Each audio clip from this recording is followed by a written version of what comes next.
Sarei outures rei Nietzsche uitspelen.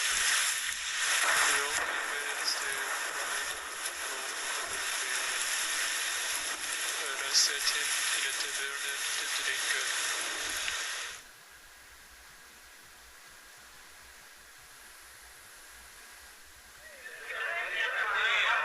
Three sinners one day were in a bar when they heard a bell that was on a dead body clink as it went past the window on its way to the grave. One of the men called to the servant and said, "Go quickly and find out who has just died, and make sure you get his name right this time."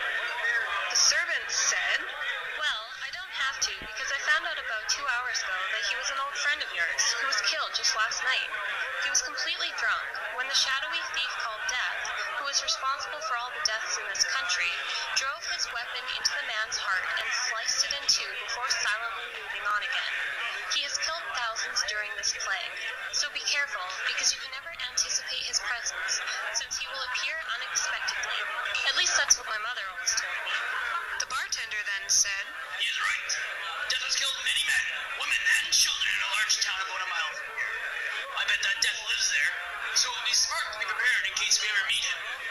One of the men replied, "Jeez, is Death really that dangerous?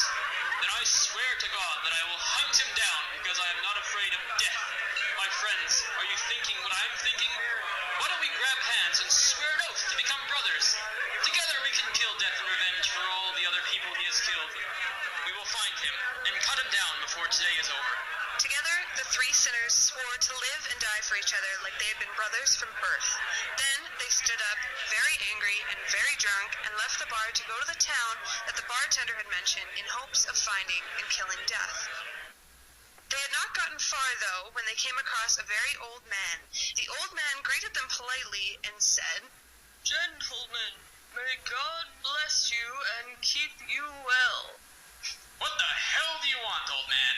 the most arrogant of the men asked. "Why are you all bundled up except for your face?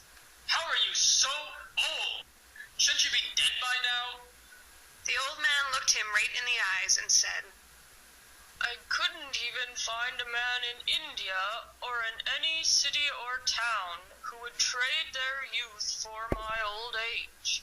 Hence why I am still here, or until God wills otherwise, since Death himself wouldn't even take my life. That's why I'm as old and disgusting as I am, wandering around like a restless soul. I even knock my walking stick on the ground morning and night, hoping Mother Earth will take me back. Mother Earth, let me in, I say. Just look at how ugly I am, since my skin and blood are all drying up. Unfortunately, she has ignored all of my requests, and I am forced to live in this old, eroding body of mine. Still, it isn't very nice to talk to an old man the way you just did, unless he's done something really awful to you.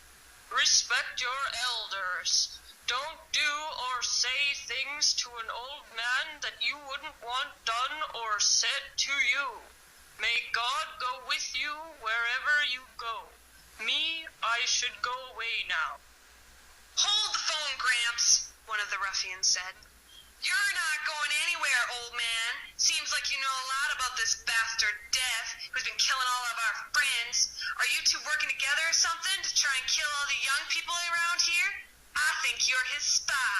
By God and the Bible, you better tell us where Death is."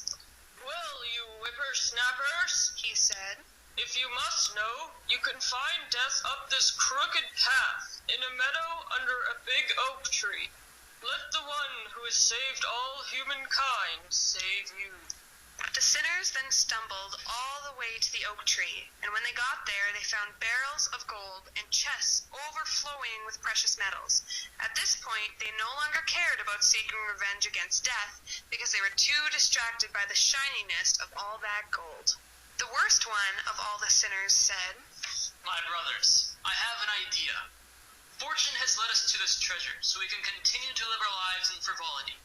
Let's celebrate. But we need to bring all of this gold to either my house or your house. And we can't do that in the daylight, or someone will think we're stealing our own money. So why don't we draw straws to see who will go into the town and grab us some food or wine. The other two will sit and guard our treasure.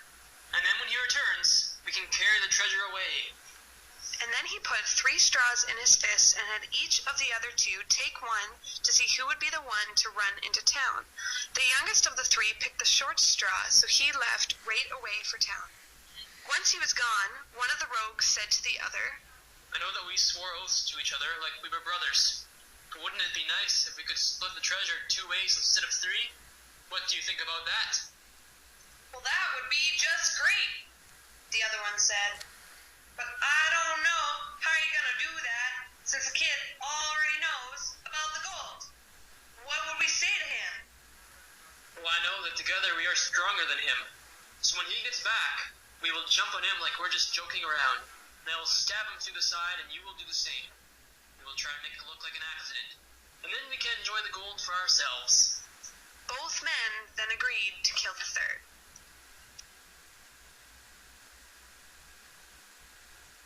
The youngest, who had gone to town, was so excited about all the gold that he devised a plan to have it all for himself. He decided to buy poison to kill the other 2 men, and he wouldn't even feel bad about it since he had already committed so many sins. So when he got to town, he went to the drugstore and asked about buying some poison so he might kill the rats in his backyard. Sure, I can sell you some strong poison, The clerk said. This stuff is so strong that there isn't a single creature in the world that could ingest it and not die. It works fast, too, since it will take effect before you can even walk a mile. The young man bought the poison and then went up the street to buy 3 large wine glasses. He put the poison in 2 of them, but he kept the 3rd bottle empty for his own drink, since he knew he would need it to move all the gold by himself later that night. He then headed back to the oak tree where his friends were waiting for him. Well, there isn't really much more to say. The 2 older friends killed the youngest right after he returned from town, just like they had planned. They celebrated by drinking the wine before burying the body. As luck would have it, one of the rogues grabbed and drank from the poisoned wine and passed it along to his friend. And in no time at all, they were both dead.